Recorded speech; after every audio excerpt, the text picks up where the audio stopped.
Seja bem-vindo ao canal de conteúdo sobre autismo.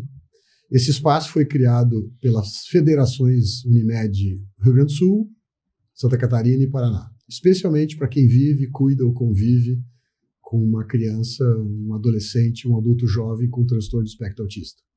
Estamos em constante busca de conhecimento. Nós três vamos estar conversando com vocês hoje e o nosso objetivo é compartilhar a nossa experiência, compartilhar com vocês o nosso conhecimento com instrumentos, ferramentas aplicáveis para uma criança que precisa do apoio dos terapeutas e do médico também como terapeuta, não só com a função médica específica de diagnóstico e tudo, mas também que o médico possa ser parte da equipe multidisciplinar. Então, eu estou aqui, meu nome é Renato Coelho, eu sou pediatra, Dr. Ricardo Suchinick também é pediatra, Dr. José Paulo também é pediatra. Nós três trabalhamos numa área que a gente chama de pediatria do desenvolvimento e comportamento. O que vem ser isso? É uma área da pediatria que se especializa em desenvolvimento infantil e comportamento infantil. Esta área a gente já trabalha seguramente há algumas décadas. E a gente tem essa experiência clínica toda. A gente está aqui para conversar com vocês, pais, com a família, que tem a criança que tem esse diagnóstico dentro do espectro autista. Então, a gente pensou em trazer para vocês como que a gente incentiva as habilidades que a criança aprende na terapia. Porque quando uma criança vai para uma terapia, tendo ela o diagnóstico do espectro autista, a gente pensa assim, por que eu estou fazendo esse tratamento? Eu tenho como curar a criança que tem esse transtorno? Não. Uma vez que o diagnóstico está bem feito, ela vai seguir sendo assim para o resto da sua vida. O nosso objetivo, o que é? É fazer com que essas dificuldades, essas deficiências que ela tem lá no início da vida, atrasou a fala, atrasou a comunicação dela, ela tem problema de sono, ela tem dificuldade de desenvolver autonomia, ela tem dificuldade de se adaptar na escolinha, na escola, propriamente dita, já na faculdade, se for um adulto jovem, um adolescente. Então, o nosso objetivo, o que é? É ajudar ela a minimizar, diminuir essa distância que está entre uma criança atípica e ela. Então, a terapia tem esse objetivo. Por isso que o plano terapêutico, a equipe multidisciplinar, ela precisa da figura do médico, ela precisa da fonoaudióloga, ela precisa do terapeuta ocupacional, ela precisa da psicóloga, precisa do fisioterapeuta. Então, assim, é um grupo de pessoas que cada um tem a sua área de especialidade. E o objetivo da criança em terapia é desenvolver essas habilidades. E nós estamos aqui para conversar, nós três, sobre como que nós vamos fazer essa criança mostrar o que ela aprende na terapia. Mas, não, antes de começar, eu também queria dizer que uma parte do que a gente vai trazer é da ciência, do que tem sido publicado, do que tem sido discutido em congresso, mas também muito da experiência clínica, e uma boa parte disso, quem nos ensinou foram os pais das crianças com transtorno espectro autista, que ao longo dos anos vem mostrando como é que eles se adaptaram, principalmente a essas alterações, essas situações que às vezes a gente chama de crise, e que também a gente vai transmitir, porque realmente, assim, algumas famílias alcançam um resultado ótimo e nos ensinam bastante. Exatamente. E não existe, desculpe só interromper, Renato, mas é uma coisa importante, é que não existe receita de bolo, né? As pessoas geralmente dizem assim, eu queria saber o que eu tenho que fazer, porque a fulaninha tem também transtorno de espectro autista, está com tanto de terapia. Não existe receita de bolo, não existe uma maneira única de tratar. Cada família tem as suas características individuais, tem a sua energia individual, porque cada pessoa pode lidar com essa situação de uma maneira diferente. Tem pais que estão mais tranquilos, tem pais que estão mais estressados, tem pais que não têm a mesma carga de disponibilidade de horário que outras famílias. Então, por isso que é importante, quando a gente faz e fala que nós temos um filho autista, um familiar autista, não existe assim receita de bolo para esses caras. A gente tem que tentar fazer um plano terapêutico e também ensinar os pais e os pais a aprenderem a lidar, porque a gente tem às vezes famílias que têm 2 filhos autistas. Isso é uma coisa relativamente comum. e cada filho age de uma maneira frente à mesma situação. Então, mas como é que eu vou fazer? Porque um faz um escândalo quando eu ponho um som mais alto, outro não se preocupa. Enquanto que um, às vezes, não consegue aceitar uma alimentação diferente que o outro come. Então, é um desafio gigante. E a nossa função é essa. Aproveitando esse desafio que tu colocaste, José Paulo, esse exemplo que tu trouxeste, eu tenho alguns pacientes que são gêmeos idênticos, e ambos têm um espectro autista, e um tem um nível de suporte mais elevado e o outro é um nível 1. Daria para se dizer na classificação antiga, um caso mais leve. Como cada um tem a sua peculiaridade, cada um reage de um jeito, se nós pegar um ponto que é a regulação emocional, que é isso que tu dissesse, ele está frente a uma situação de um estímulo, tipo um barulho, um som, uma televisão muito alta, e um se desorganiza e o outro vai lá e quer o som alto. Então, essa desregulada que dá do ponto de vista emocional, como é que usualmente uma criança típica regula isso? Dizer para ti, Ricardo. Não, eu penso que a tua provocação é ótima, Renato, porque ela traz primeiro essa individualização que a gente estava colocando. A gente não existe um tipo único do autista, e dentro do transtorno espectro autista a gente tem várias dificuldades. Primeiro é a forma de funcionamento. Muitos autores costumam dizer que as crianças com transtorno espectro autista são crianças absolutamente visuais, e elas têm algumas preferências e têm uma predileção por algumas formas, e essas formas costumam trazer algumas reações e respostas que às vezes as pessoas com desenvolvimento típico não conseguem perceber. A segunda coisa que eu colocaria como muito importante é que, ainda que não faça parte do diagnóstico central do transtorno espectro autista, o transtorno sensorial, com certeza ele é mais intenso e mais frequente nas crianças com transtorno espectro autista. E muitas vezes o transtorno sensorial é um desencadeante importante da falta de regulação emocional. Isso é uma coisa que a gente sempre tem que estar atento. Se coisas que para todo mundo não traz uma resposta tão importante, se não é um estímulo sensorial. Eu provoquei isso porque uma criança típica, ela naturalmente ela vai observando como o ambiente reage quando ela grita, quando ela se joga no chão. Ela vê como é que os pais mostram. Ela tem o exemplo do irmão, às vezes que ela tem um irmão mais velho que se regula de um jeito diferente, então ela aprende com o irmão ou com a família. E isso enquanto tu tosse, eu vou dizer, isso é super interessante, porque assim, a criança ela aprende, né, observando o seu meio que a cerca. E às vezes a criança com espectro autista tem exatamente a dificuldade de interagir com o meio, tem dificuldade de perceber o meio, aquela questão da empatia, aquela questão de perceber como é que as pessoas, quais são as regras daquela sociedade. E ela tem maneiras diferentes de pensar. Isso é super interessante, porque a maneira não existe a maneira certa e errada, normal e anormal. É diferente. E às vezes os pais têm que se dar conta de que aquilo que provoca do irmão, que não é atípico, e a maneira, mas todo mundo faz isso lá em casa, por que o fulaninho não consegue? Porque ele pensa diferente.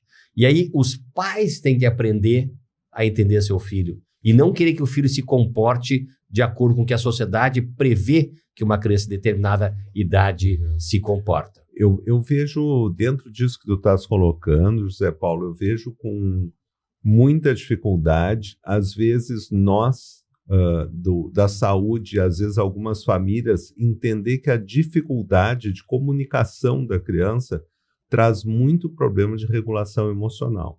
Às vezes a criança não consegue transmitir pequenas demandas que para a maioria das crianças típicas é relativamente típico ou fácil dela transmitir. Por exemplo, o sapato está me apertando, estou com fome, estou com sede, estou com calor. Isso traz uma desregulação muito importante e às vezes ela só não consegue demonstrar aquela inconformidade dela. Eu sempre gosto, deixa eu só interromper, que eu sempre gosto do exemplo que às vezes as pessoas não entendem. Tá, doutor, mas por que ele tem tanta dificuldade? Te imagina que tu te pegou agora um teletransporte e te largaram na China, no meio da China, e disseram, vai pro colégio.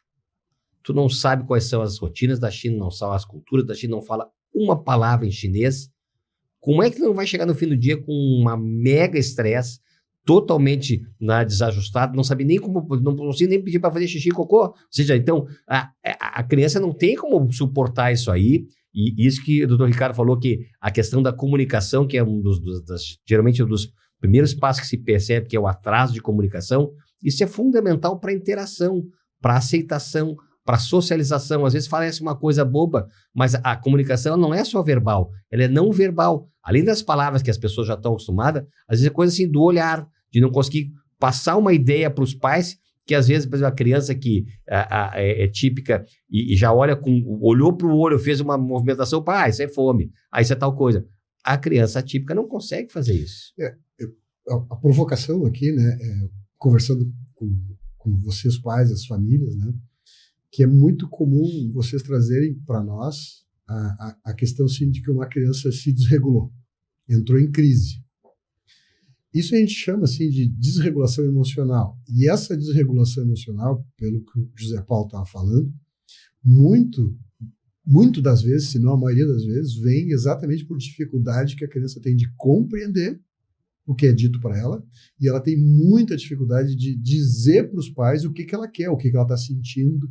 Então ela não tem esse recurso comunicativo, ela não tem esse recurso de linguagem para transformar uma necessidade, um desejo dela em palavras. Então ela vê que as pessoas não entendem o que ela quer, ela se desregula. Muitos pais perguntam para mim, o que eu faço nessa hora? Como que eu ajudo ela a se voltar ao que era antes? Que isso é o que a gente chama de o conceito de autorregulação. Então, o profissional, o terapeuta, ele exatamente percebe isso, reconhece que a criança se desregula com muita facilidade.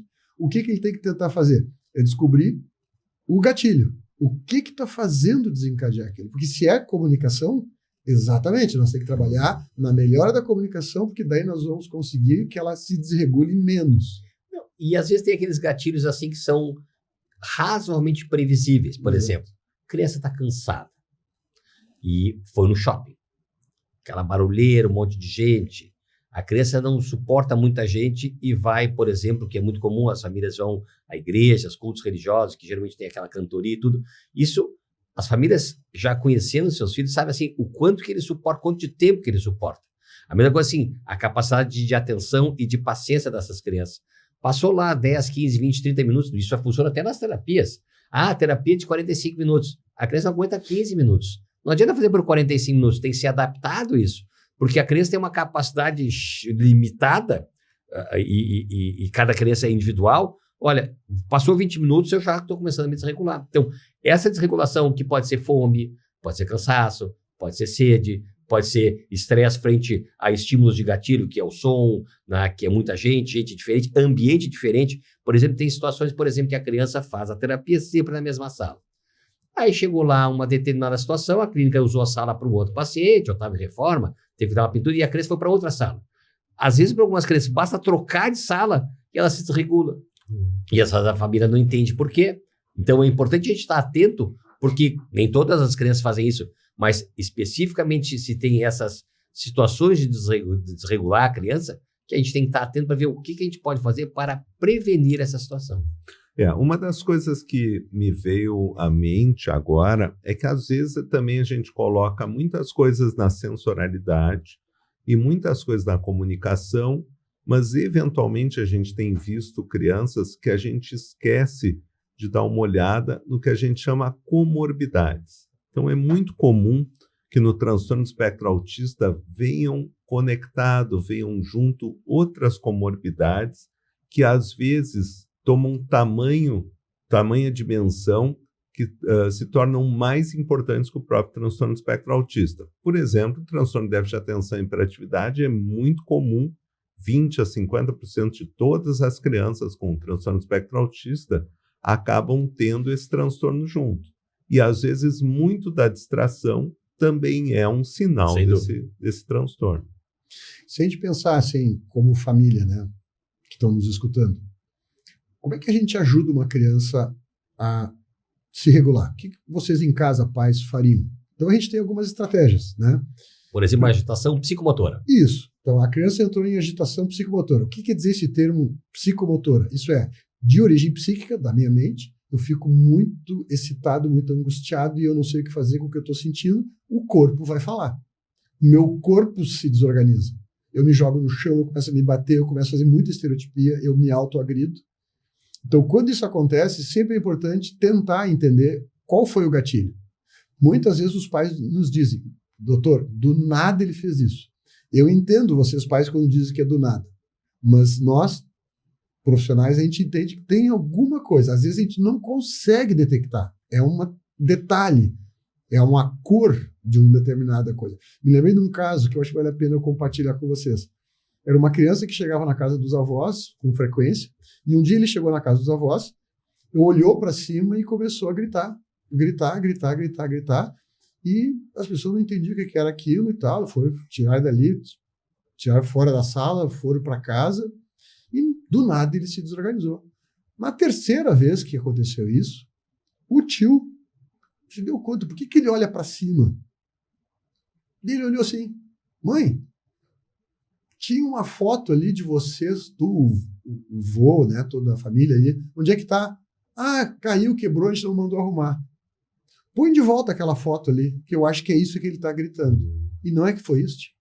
Esse do nada era a foto da família que tinha, do vô e da avó, dos pais. Provavelmente é que organizava. Exatamente. E era uma maneira da criança... Dava referência que nesta casa, quando eu chego, tem que ter aquela tal foto. Exatamente. Mas uma coisa interessante, nós falamos de agitação psicomotora, né? Existem algumas técnicas aí, por exemplo, dependendo do terapeuta, cada terapeuta tem uma linha de técnica, mas, por exemplo, as crianças muito agressivas começam a se bater em si e bater nos familiares, por exemplo, tem uma técnica, por exemplo, tem que ser treinada com a família e com a criança faz mãos juntas. A criança pega uma mãozinha na outra, da sua própria mão, porque com isso ela para dessa agitação psicomotor. Então, são técnicas que podem ser treinadas, existem outras tantas, que aquilo, naquele momento, existe, assim como teve o gatilho, existe digamos assim, um ferrolho, né? Mão junto. Então, a criança sabendo que ela está agitada, não sabe por quê, mas juntando as mãozinhas, ela ajuda a se organizar.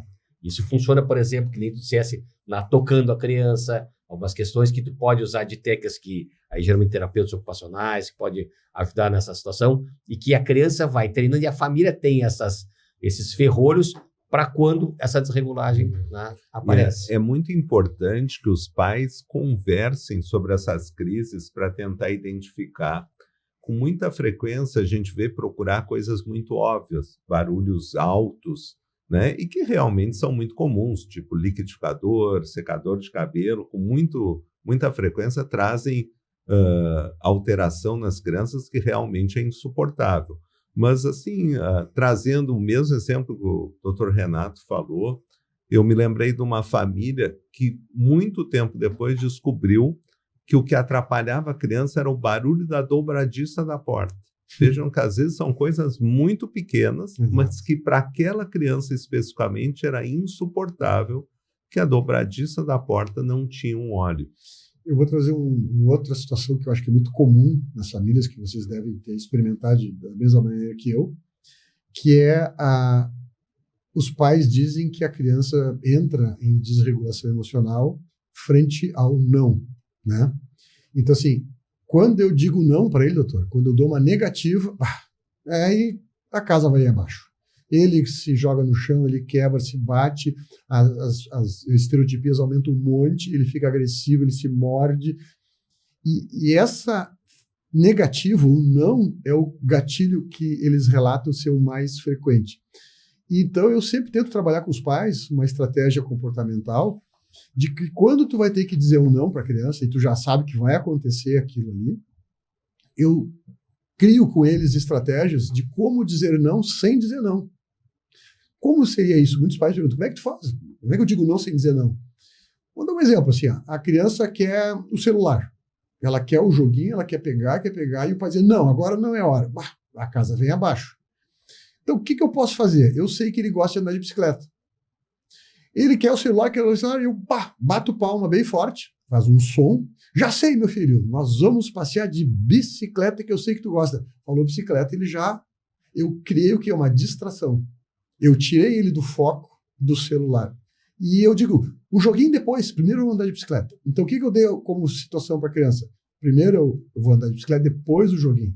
E aí, da bicicleta, eu passo por uma outra atividade. Isso exige de vocês pais? Claro que exige, não tem dúvida, né? A gente está aqui para compartilhar com vocês que a função de um pai e uma mãe com uma criança dentro do espectro realmente exige muito trabalho. Por isso que esse grupo todo, né, é de acolhimento, né, para a gente poder ajudar vocês. Eu achei legal que tu falasse de bater a palma forte, né? Que é exatamente para virar a página. Então, é para tirar desse diálogo que não está funcionando, vamos para outro diálogo. E aí a criança foca em outra situação. Achei que são técnicas que são usadas, mas achei bem legal, porque às vezes são coisas que uma criança, os pais no dia a dia normal, nem pensam em fazer. Então eles têm que aprender. E essa é a coisa importante, porque não existe terapia suficiente a não ser com as famílias totalmente envolvidas. Dá trabalho, e infelizmente dá trabalho.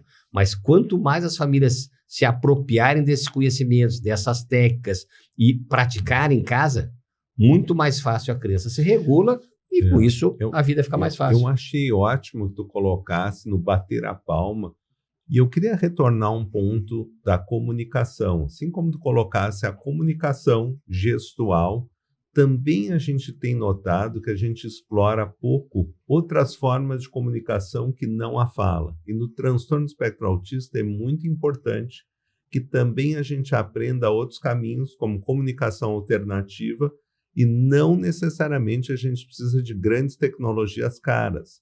Às vezes uma foto, às vezes um cartaz, com coisas em que a criança possa avisar, coisas do dia a dia.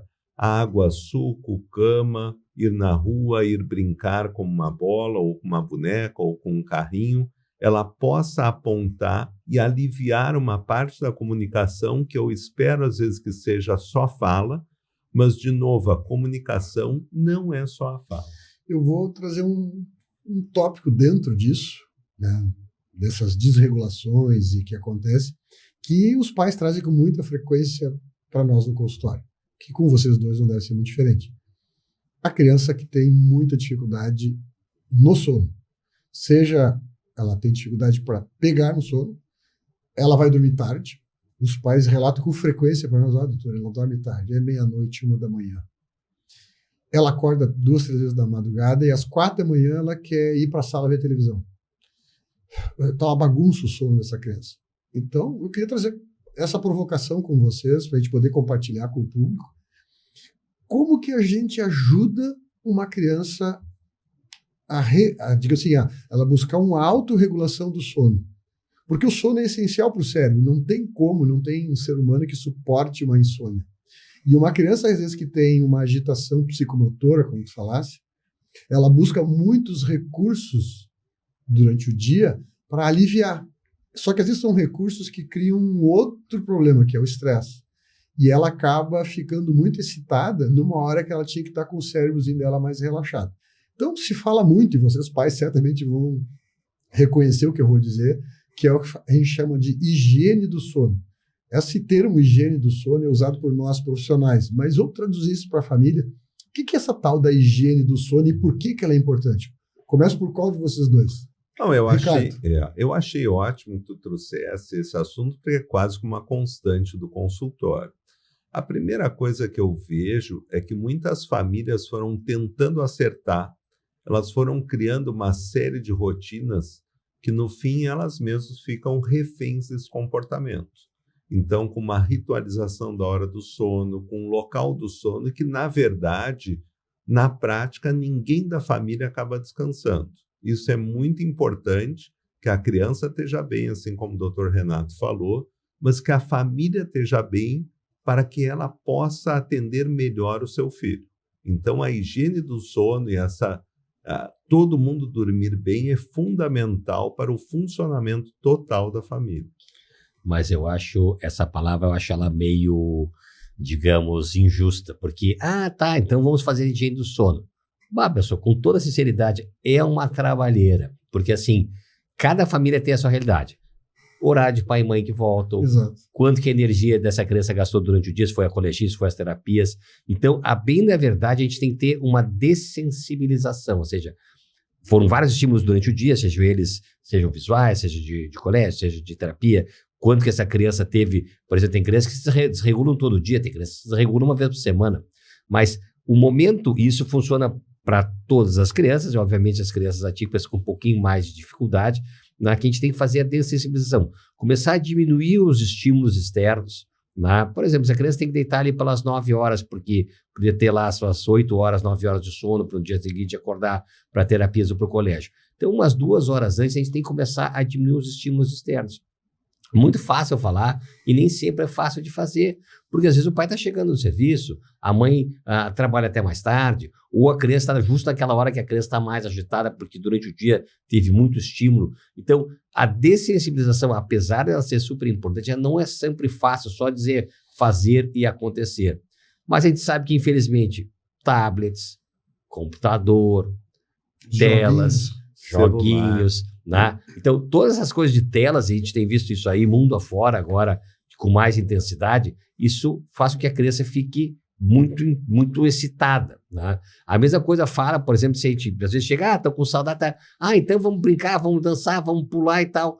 Às vezes a gente estimula demais a criança e a criança depois tem mais dificuldade para diminuir. Eu provoquei esse tema, né, das questões do sono, porque são muito prevalentes, são muito comuns, e vocês pais certamente escutam a gente falar muito assim de trabalhar essa higiene do sono, e o José Paulo está trazendo exatamente o quanto é difícil fazer isso. Tu falaste uma coisa importante, os pais chegam em casa do trabalho, 6h30, tal, buscar a criança, então tem toda a rotina que a mãe e o pai tem que fazer, trocar a roupa da criança, o banho, a janta, e enquanto isso a criança vai para um joguinho, para o celular. Pessoal, a gente não é contra o jogo e o celular, viu? A gente sabe muito bem que muitas vezes o joguinho do celular ele é de regulação. A criança precisa daquilo ali, até porque a mãe está cozinhando, e se ela não der algo que a criança possa ficar distraída, ela vai começar a fazer coisas dentro da casa que vão colocar ela em risco.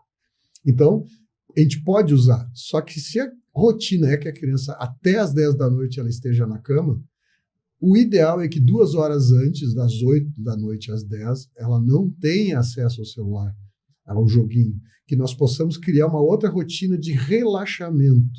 Essa rotina de relaxamento quer dizer o seguinte, eu tenho que diminuir todas as luzes do ambiente, eu tenho que desligar a televisão, eu tenho que trazer uma música, se for uma coisa palatável, né? Usar o banho como relaxamento, né? Se a criança gosta de massagem, uma massagem, enfim, nós temos que descobrir o que aquela criança precisa. Bom, aí, para nós não nos alongarmos muito, eu queria fazer uma provocação. Essa questão do sono, com frequência, os pais vêm na busca de uma medicação. E a gente sabe que muitas vezes a medicação ela entra antes dessa higiene do sono. Então, eu queria escutar vocês também sobre isso. A gente tem usado com bastante frequência algumas medicações, melatonina, eventualmente risperidona, quando existe agitação importante junto.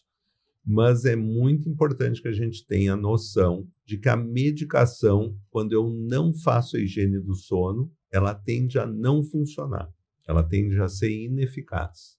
Então é muito importante que junto com a medicação, ela não seja a coisa principal do tratamento. Ela sempre entra como um adjuvante, como um auxiliar do tratamento. E eu, como advogado do diabo, vou trazer uma situação que, infelizmente, talvez não agrade tantos pais, mas a gente vê com alguma preocupação. 80%, 90% de crianças menores, na sua grande maioria, ainda dormem com os pais. Né? Às vezes porque os pais se sentem mais seguros, porque a criança com isso se sinta mais protegida, mas às vezes dormir com os pais também não ajuda eles a se acalmar. Então, óbvio que o ideal seria a criança ter autonomia, isso se trabalha nas terapias, se sentir mais confiante, poder dormir no seu próprio quartinho. A gente sabe que não é a realidade, a grande maioria dorme porque às vezes são situações mais complicadas, mas também às vezes o coleito, então a gente até sugere, se vai ficar no mesmo quarto, tem uma caminha separada para a criança poder se tranquilizar mais. Então esse ajuste ele é individual, de acordo com cada realidade da família, porque senão a gente vai ficar, receita de bolo não vai funcionar. Cada família vai ter que tentar ajustar, melhorar, até conseguir que essa paz na casa se estabeleça, porque sem paz o dia seguinte já começa mais bagunçado. Bom, a ideia foi a gente discorrer nesse tempo aqui que a gente está conversando com vocês pais, podermos discutir, trocar as nossas experiências aqui, o nosso conhecimento com vocês sobre essa questão da desregulação emocional e a busca da autorregulação. Assim, está chegando o final desse episódio. Esperamos que vocês possam ter aprendido algo novo com a gente e que juntos, né, nós três aqui com vocês, pais em casa, a gente possa explorar mais temas. E de forma alguma nós conseguimos aqui, nesse período de tempo, esgotar todas as possibilidades ou coisas que eu gostaria de falar e o Zé Paulo e o Ricardo também pudessem falar. Bom, mas nós estamos aqui, pessoal, porque existe o sistema Unimed. Então nós estamos aqui junto com a Unimed Federação do Rio Grande do Sul, junto com a Unimed Federação de Santa Catarina, do Paraná, e essas três estão congregadas no sistema da Unimed Mercosul. Então, o sistema todo está aqui para poder ajudar vocês e acolher vocês. E nós, de certa forma, podemos contribuir com o nosso conhecimento.